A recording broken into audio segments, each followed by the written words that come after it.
Hello curious minds, welcome back. So today we are going to discuss about a sonnet. So एक sonnet क्या है? चलिए आज हम जानते हैं. If we simply look at it, तो a sonnet is a poem of exactly 14 lines, usually written in an iambic pentameter. यानी कि वैसी कविताएं जो कि exactly 14 lines की होती है और वो आयम्बिक पेंटामीटर के फॉर्म में लिखी होती है. उसमें जो मीटर यूज़ होती है वो आयम्बिक पेंटामीटर यूज़ की जाती है. वैसे कविताओं को, वैसे 14 लाइंस को हम सोनेट बोलते हैं. अगर बात की जाए सोनेट की शुरुआत की, तो it began in Italy in the 13th century and was perfected by the poet Petrarch. ये 13th सेंचुरी में इटली से इसकी शुरुआत मानी जाती है और पेट्रार्क जो कि एक बहुत फेमस इटालियन पोएट है, उन्होंने इस फॉर्म ऑफ पोएट्री को यानी कि सोनेट को परफेक्ट किया था.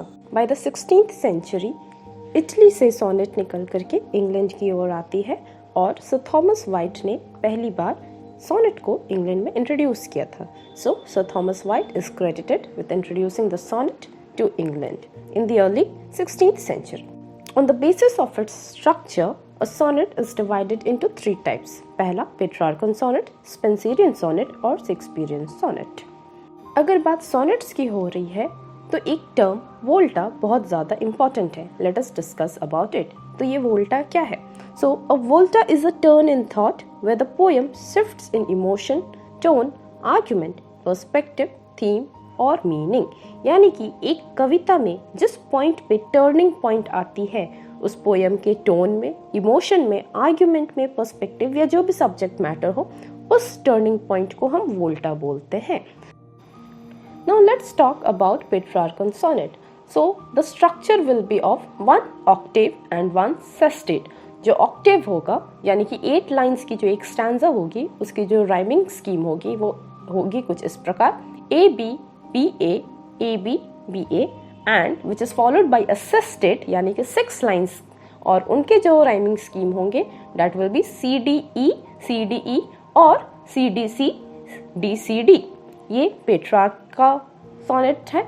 नाउ इसका जो वोल्टा होगा यानी कि पोएम में जो टर्निंग पॉइंट होगी that will come after the 8th line यानी कि बिटवीन ऑक्टेव एंड सेस्टेट. यानी कि जो पहला ऑक्टेव होगा वो एक पर्टिकुलर पॉइंट पे डिस्कस कर रही होगी.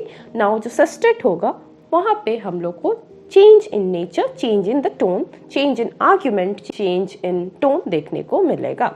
और जो पेट्रार्कन सोनेट हुआ करते थे उसके जो रेकरिंग थीम्स या मेजर थीम्स हुआ करते थे वो unrequited love, beauty, suffering, spiritual conflict and ideal love हुआ करती थी. Now let's look upon the second type of sonnet, that is Spenserian sonnet. Spenserian sonnet, as the name itself suggests, ये Edmund Spenser के द्वारा perfect की गई हैं और इसका जो स्ट्रक्चर होगा वो 3 quadrants plus 1 couplet होगा और इनकी जो राइमिंग स्कीम होगी वो A B B C C D E होगा. और इसका जो वोल्टा है that is not always fixed but it usually occurs in the final couplet यानी कि 13th एंड 14th लाइन पे. और इसके जो मेजर थीम हुआ करती थी वो romance, moral reflection, beauty, admiration हुआ करती थी. इन्होंने बहुत सारी पर्सनल सोनेट्स भी लिखे हैं dedicated to his second wife Elizabeth Boyle. Now let's discuss about the most important and most famous type of sonnet, that is the Shakespearean sonnet.